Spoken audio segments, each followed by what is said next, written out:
작곡가 멘델스존이 어느 날 한 성당에서 아주 값비싼 오르간을 샀다는 소문을 듣고 내가 가서 꼭 그 오르간을 한번 좀 연주해 보고 싶다 소원을 갖게 됐습니다. 어느 날 그 성당을 갔어요. 마침 한 젊은 연주가가 오르간을 열심히 연주를 하고 있었습니다. 멘델스존은 조심스럽게 다가갔습니다. 내가 한번 그 오르간을 좀 연주를 해볼 수 있을까요? 그러자 이 젊은 연주자가 갑자기 화를 버럭 내면서 대체 이 오르간이 어떤 오르간인데 경험도 없는 사람한테 이 비싼 오르간을 어떻게 맡길 수가 있냐고, 안 된다고 이런 지하에 거절을 합니다. 멘델스존은 이 오르간 너무 한번 쳐보고 싶은 거예요. 연주를 해보고 싶은 거예요. 그래서 포기하지 않고 2번, 3번 거듭 부탁을 합니다. 이 젊은 연주가가 나중에는 화를 버럭 내면서 내가 정말 이 오르간을 당신한테 내줄 수 없는 상황이지만 당신이 하도 그러니까, 그런데 당신 분수를 알라고 그러면서 화를 내면서 자리를 박차고 나와가지고 이제 성당 바깥으로 나가는 거예요. 멘델스존이 오르간에 앉아서 연주를 시작을 합니다. 성당 밖으로 나가려고 하던 차에 연주 소리가 들려오기 시작했어요. 갑자기 이 젊은 연주자가 발걸음을 멈춥니다. 그리고 돌아서더니 연주가 끝날 때까지 그 연주를 다 듣고 있었습니다. 그리고는 바로 그 연주자가 멘델스존이라는 것을 알게 됐습니다.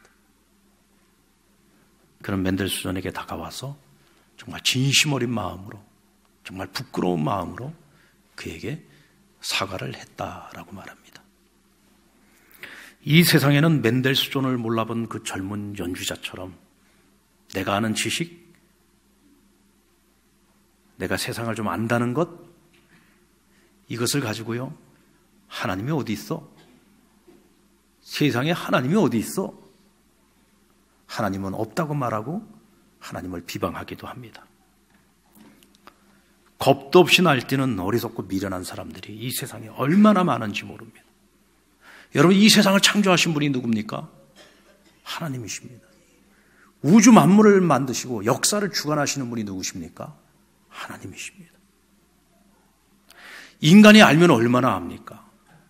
우리는 살면서 많이 안다는 사람들 이야기를 들어보면요, 자기가 안다라고 하는 것이 정말 딱 자기가 보는 것만 보고 다 안다고 생각을 합니다.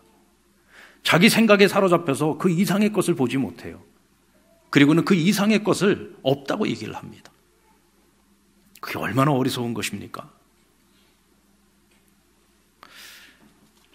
이렇게 말하는 사람, 이런 생각을 가지고 있는 사람들 중에는 우리의 가족도 있고 직장의 동료도 있고 이웃들도 있습니다. 아무리 하나님이 계신다고 얘기를 해줘도 내가 만난 하나님, 살아계신 하나님을 이야기해 주려고 해도 들으려고 하지 않습니다. 그냥 거절합니다. 대놓고 거부하죠. 그리고 거기서 끝나는 것이 아니라 자신의 생각과 다르다는 것 때문에 조롱하고 비난하고 핍박하기까지도 합니다. 아마도 짱믿음을 가지신 분들 가운데 가정 안에서도 이런 일들을 많이 경험하게 될 겁니다. 부부간에 다른 건 다 좋아요. 아주 금실도 좋습니다. 그런데 신앙의 문제에 있어서만큼은 서로 소통이 안 되는 거죠. 참 그것처럼 괴로운 것도 없습니다. 왜? 서로 영이 다르니까 무슨 대화를 해도 서로 소통이 안 됩니다. 나는 하나님이 살아계신 것을 확실히 믿습니다. 그것이 믿어집니다. 신앙생활하는 것이 너무 행복합니다. 너무 좋습니다. 그러니까 내가 가장 사랑하는 사람이 배우자 아닙니까? 그러니까 배우자에게 하나님 살아계신다고, 나랑 같이 신앙생활하자고. 사랑하는 사람이니까 가장 좋은 거니까, 최고의 가치니까 그것을 같이 믿고 같이 신앙생활하자고 권면하는 것 아니겠습니까? 그런데 그때부터 그렇게 다정다감하던 남편이 완전히 딴 사람이 됩니다. 다른 건 내가 다 넘어가는데 다시는 내 앞에서 예수 믿지 않은 소리 하지 마. 그리고는 소리를 지르기도 하고 확해지기도 하죠. 그보다 조금 나은 남편은 어떤 남편입니까? 당신 믿는 건 내가 뭐라고 안 할게. 근데 나한테는 강요하지 마. 나한테 예수 믿지 않은 소리 하지 마. 거부합니다. 그보다 조금 더 나은 남편은 주일날 교회 앞까지 아내를 태워다 줍니다. 그리고 자기는 목욕탕에 가서 시간 딱 보고 있다가 점심 먹을 시간 되면 아내와 교회 식당 내려와서 같이 밥 먹고 태워서 집에 갑니다. 그러면 아내들은 이렇게 생각하죠. 야, 우리 남편이 비록 밥 먹으러 들어오긴 했지만 교회 뜰을 밟았구나. 이제 다 됐다. 착각입니다. 그러다가 주님 만나는 분들도 있지만 되게 많은 분들이 거기서 선을 딱 긋습니다. 여보, 가정의 평화를 위해서 오늘 딱 여기까지. 나에게 예수 믿자고 강요는 하지 마. 그런가 하면 아주 대놓고 핍박을 하는 이들도 있습니다. 오늘 본문 시편 14편 1절에 보면 어리석은 자는 그의 마음이 하나님이 없다 하느니라 그랬어요. 자, 하나님이 보실 때 어리석은 자는 어떤 사람이라고요? 하나님이 없다고 말하는 사람이라는 거예요. 여러분, 사도 바울은 하나님께서 이 세상 천지 만물을 창조하시고 하나님이 만드신 이 피조 세계를 우리에게 허락해 주셨는데 사람들로 하여금 그 피조 세계를 조금만 관찰해 봐도 하나님이 계신다라고 하는 것을 우리가 이해할 수 있고 깨달을 수 있고 그것을 확인할 수 있도록 하나님께서 그것에 만들어 두셨다는 거예요. 여러분들 하늘의 별들을 보십시오. 그 우주를 한번 보십시오. 그 많은 행성들이 어떻게 이렇게 하늘 위에 떠 있습니까? 달과 별을 보십시오. 하늘의 태양을 한번 보십시오. 사시사철이 바뀌는 이 신비로움을 한번 보십시오. 우리가 조금만 마음의 생각을 가지고 하나님께 대한 관심을 가지고 이 우주 만물, 하나님 만들어 놓은 이 피조 세계를 조금만 관찰을 해봐도 하나님이 있다고 말하는 것이 하나님이 있다고 말하는 것보다 하나님이 없다고 말하는 것이 훨씬 더 어려운 일이죠. 그만큼 하나님 만들어 놓으신 이 피조 세계에는 하나님을 인정할 수밖에 없는 증거들이 너무너무 많다는 거예요. 그럼에도 불구하고 많은 사람들이 하나님 없다고 얘기합니다. 인정을 하려고 하지 않습니다. 왜 그럴까요? 그들은 관심이 없습니다. 하나님께 관심이 없습니다. 오로지 이 세상에만 관심이 있는 거죠. 오로지 내가 원하는 것들에만 관심이 있습니다. 하나님이 우리를 창조하셨는데 창조주에 대한 관심이 전혀 없습니다. 이 세상 우리가 지금 몸을 두고 살아가고 있고 우리가 지금 이 피조 세계 속에서 살아가고 있는데 나를 포함해서 이 모든 피조 세계가 대체 어떻게 시작되어졌는지 그런 관심이 전혀 없습니다. 우리는 그것을 근본적인 관심, 본질적 관심이라고 하는데 대부분 많은 사람들이 거기에 대한 관심이 별로 없습니다. 그냥 무엇을 먹을까, 입을까, 쓸까, 어떻게 하면 내가 여기서 더 즐기고 행복할까? 오로지 육의 생각으로 가득 차 있죠. 영적인 생각이 없습니다. 그러다 보니까 관심이 없습니다. 아무리 하나님에 대해서 이야기를 해주려고 해도 들으려고 하지 않습니다. 아예 처음부터 하나님은 없어라고 자기 생각, 자기 관념에 사로잡혀 있어서 들으려고 하지 않습니다. 아무리 하나님이 살아계신 증거를 갖다가 들이밀어도 그것을 보려고 하지도 않고 들으려고 하지도 않고 인정하려고 하지도 않습니다. 그래서 성경은 그와 같은 이들을 어리석다고 말합니다. 여러분, 하나님의 존재를 인정하는 사람과 인정하지 않는 사람의 가장 큰 차이가 뭘까요? 오늘 14편 1절의 그 후반부의 말씀을 보면 그들은 부패하고 그 행실이 가증하나 선을 행하는 자가 없다라고 말씀하고 있어요. 누가 그렇다는 겁니까? 하나님이 없다고 말하는 사람들은 그 행실이 부패하고 그 행실이 가증하며 선을 행하지 않는다라고 말씀하고 있어요. 또 이렇게 이야기를 하면요, 어떤 아내들이 이렇게 얘기하더라고요. 목사님 몰라서 그럽니다. 우리 남편이요, 예수 안 믿는 거 빼놓고는요, 완전한 사람입니다. 얼마나 사랑이 많은지 모릅니다. 얼마나 다정다감한지 모릅니다. 저에게도 잘하고 저희 아이들한테도 정말 세상에 이런 남편이 없습니다. 직장에 가서도 모범사원입니다. 우리 남편은요, 목사님, 법 없이도 살 수 있는 사람입니다. 예수 안 믿는 거 빼놓고는요, 우리 남편이 가증하거나 부패하거나 선을 행하지 않는 사람이 아닙니다. 진짜 괜찮은 사람이거든요. 지금 아내들이 착각하고 있는 거예요. 여러분, 모든 사람은 죄인입니다. 죄 없는 자가 없습니다. 우리는 본질적으로 우리 안에 죄를 지을 수 있는 죄성이 우리 안에 다 들어있어요. 우린 다 죄인입니다. 죄 중에서도 가장 큰 죄가 뭡니까? 하나님을 인정하지 않는 겁니다. 피조물이 조물주를 인정하지 않는 거죠. 지음을 받은 자가 지은 자를 인정하지 않는 겁니다. 부모가 자식을 낳았습니다. 근데 그 자식이 그 부모를 부모로 인정하지 않습니다. 그보다 큰 죄가 어디 있습니까? 가장 큰 죄입니다. 우리가 그 죄로부터 돌이키지 않으면 그 사람은 사단의 권세에 붙잡히게 됩니다. 그리고 사단은 그 사람의 영혼을 타고 들어가서 마음을 가증하게 만들고 부패하게 만들고 선을 행하지 못하게 만듭니다. 그리고 그를 통해서 믿는 가족이나 믿는 동료나 믿는 이웃들을 핍박하게 만듭니다. 왜 그렇습니까?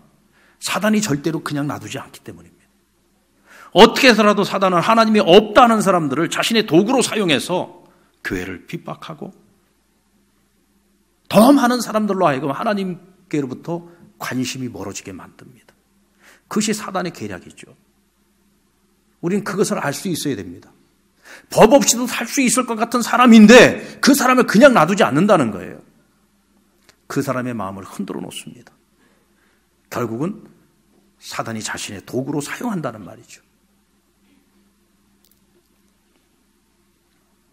자, 그렇다면 이와 같이 하나님이 없다고 생각하고 없다고 말하고 없다고 행동하면서 살아가는 사람들 그 틈바구니에서 오늘 우리 믿는 사람들이 살아가고 있습니다. 자, 그렇다면 우리는 어떤 자세와 태도를 가지고 살아가야 될까요? 오늘 우리가 살아가고 있는 이 시대는 마지막 때입니다. 예수님의 초림과 예수님의 그 재림 그 사이를 살아가고 있어요. 그래서 이 때를 마지막 때라고 말합니다. 예수님께서 말씀하셨던 마지막 때의 모습들이 그대로 나타나고 있죠.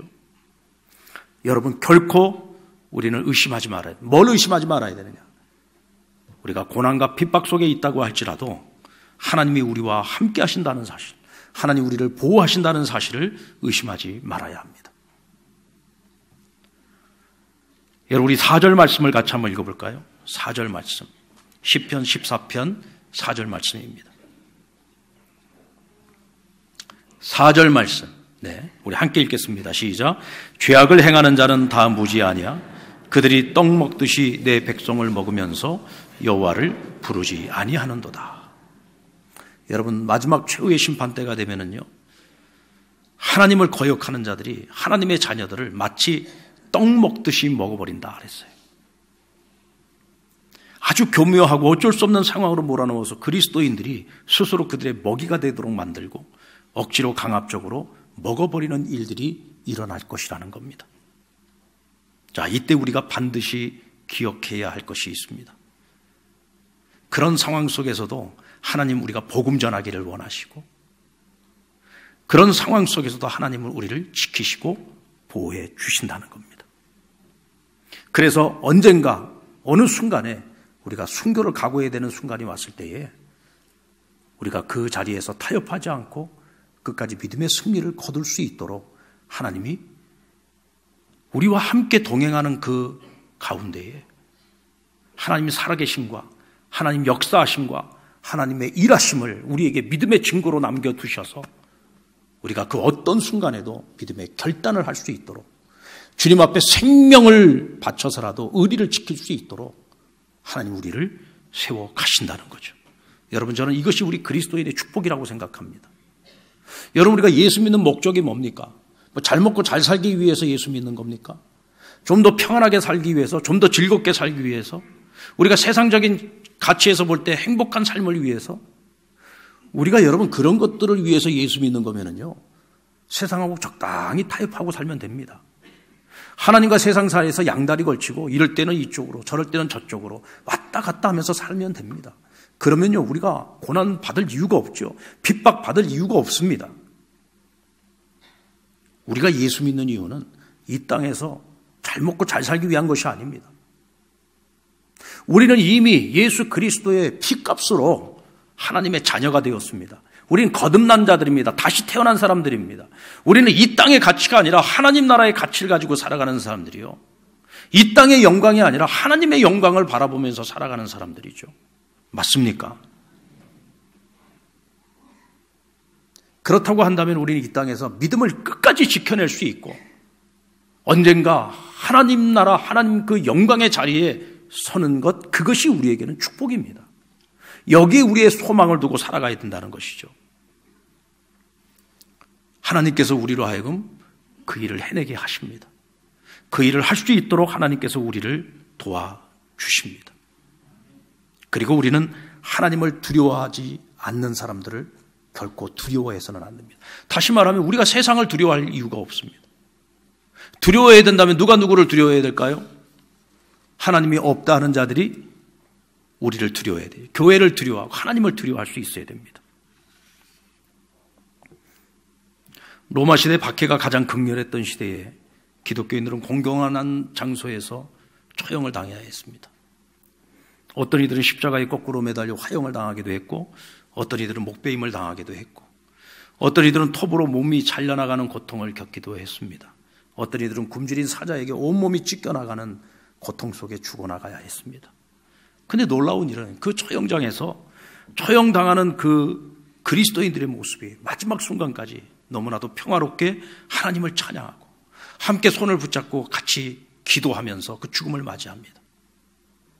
근데 여러분 놀라운 거는요, 그 자리에서 그 죽음을 바라보고 있던 사람들 중에 어떤 이들은 그 마음이 더 극렬하게 분노가 일어나서 그들을 죽이라고 손가락을 아래로 내리칩니다.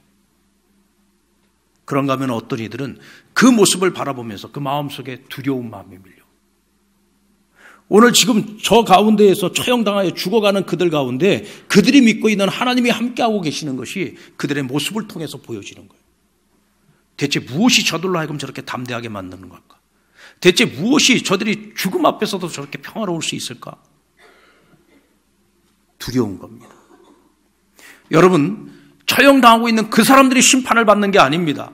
누가 심판을 받고 있는 겁니까? 그 모습을 보고 있는 그 사람들이 지금 심판을 받고 있는 거예요.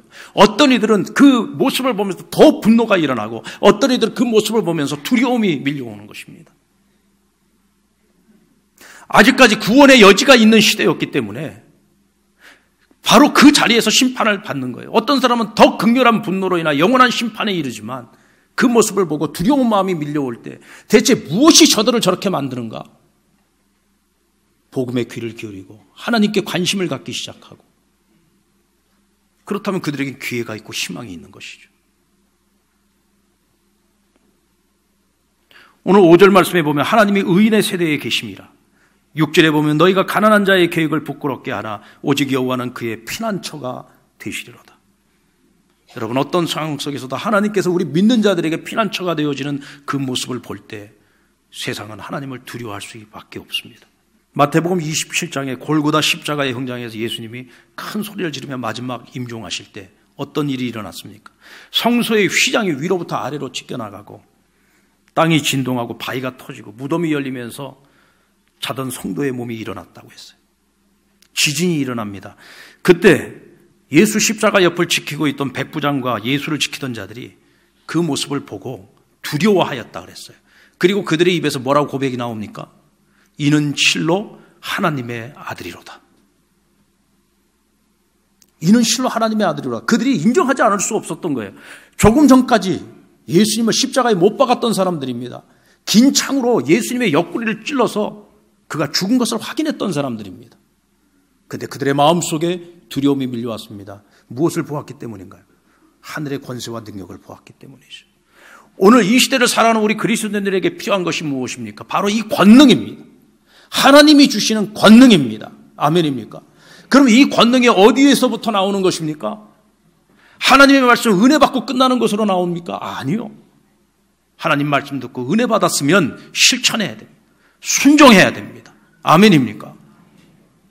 이때 우리는 세상을 변화시킬 수 있는 겁니다.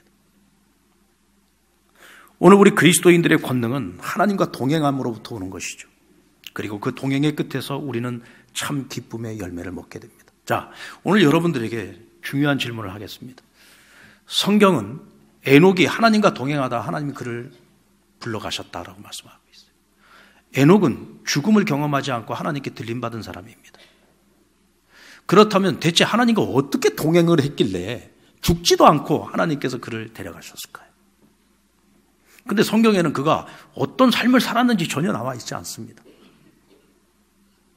그가 어떻게 행동을 했느냐가 아니라 그가 하나님 앞에서 어떤 자세로 살았느냐가 참 중요한 것 같아요. 자, 여러분들, 하나님은 우리와 동행하시는데 하나님이 힘들까요? 내가 힘들까요? 여러분, 하나님이 나와 동행을 하시는데 하나님이 힘들까요? 내가 힘들까요? 우리 한번 양심의 손을 얹고 한번 잘 생각을 해봅시다. 하나님이 힘들까? 내가 힘들까? 우리 쉽게 생각하면, 자, 3살짜리 어린아이가 있는데 아빠가 이 아이 손을 잡고 함께 길을 갑니다. 자, 아빠가 불편할까요? 애가 불편할까요? 애가 아빠의 보폭을 맞춰야 될까요? 아빠가 아이의 보폭을 맞춰야 될까요? 그렇죠. 애는 지 마음대로 갑니다. 아빠는 이 아이 손을 잡고 이 아이가 엉뚱한 데로 딴 데로 가지 못하도록 길을 인도해야 되고, 아이의 보폭에 맞춰서 아빠는 아장아장 속도를 맞춰야 됩니다. 아빠가 불편하죠. 자, 하나님과 우리가 함께 동행을 합니다. 자, 누가 불편합니까? 하나님 불편하십니다. 죄 많은 우리 인생과 보폭을 맞추자니 하나님이 힘드신 겁니다. 하나님 불편하신 겁니다. 하나님께서 우리에게 속도를 맞춰주시는 겁니다. 우리가 어떻게 하나님과 동행할 수 있습니까? 여러분, 내가 잘나서가 아닙니다. 내가 노력해서 내가 하나님과 보폭을 맞추려고 했기 때문이 아닙니다. 처음부터 하나님은 은혜로 우리와 동행해 주셨습니다. 어쩌면 지금도 하나님 내 보폭에 맞춰서 속도를 조절하시면서 그렇게 나와 함께 동행하고 계신 겁니다. 하나님과 동행하는 것이 힘들다고요? 어렵다고요? 하나님 주시는 말씀대로 살아가는 것이 너무 어렵다고요? 그렇게 살아보려고 노력은 해보셨습니까? 정말로 그 말씀대로 실천해 보려고 노력은 하셨습니까? 우리가 그렇게 노력을 했다면요, 지금쯤 우리는요, 언제까지나 하나님이 내 보폭에만 맞추는 것이 아니라 내가 하나님과 같은 보폭을 맞추기 위해서 내가 지금 힘쓰고 있고, 이미 내가 노력하지 않아도 하나님과 내 보폭이 이제는 거의 비슷해져 가고 있는 것을 우리는 경험하게 될 겁니다. 사랑하는 여러분, 그렇게 주님과 함께 서로 맞추어서 동행을 해나가다 보면 우리는 그 끝에 도달하게 됩니다. 우리 7절 말씀에 보면, 이스라엘의 구원이 시온에서 나오기를 원하도다. 여호와께서 그의 백성을 포로된 곳에서 돌이키실 때에 야곱이 즐거워하고 이스라엘이 기뻐하리로다 말씀하십니다. 하나님이 주시는 이 기쁨, 하나님이 주시는 이 온전한 구원, 이것은 하나님과 동행할 때에, 하나님과 보폭을 맞추어 함께 동행할 때에 우리는 언젠가 그 끝에서 누리게 될 것들입니다. 하나님이 없다고 하는 사람들의 그 말에 너무 귀를 기울이지 마십시오.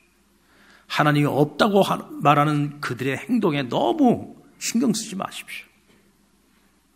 우리는 내 손 붙들고 나와 동행해 주시는 주님을 바라보고 그분과 보폭을 맞추면 됩니다. 앞으로 우리에게 다가오는 새로운 2020년, 하나님과 동행할 때 여러분들, 하나님의 이 보폭과 우리의 보폭이 정말 그럴싸하게 맞아떨어지기를 바랍니다.